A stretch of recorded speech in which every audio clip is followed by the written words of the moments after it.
and cars. I rented a bike here about 10 days ago. I've rented it for 10 days, and they've given me a really good bike, and they've taken good care of me. So I just want to give them a quick plug about their rental service.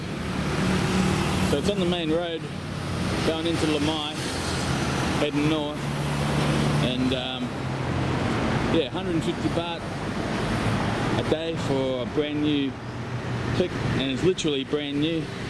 Had like 5,000 kilometers on it. It's just like a brand new bike. It's spotless, and yeah, they have a huge range of bikes to choose from. PCXs, clicks.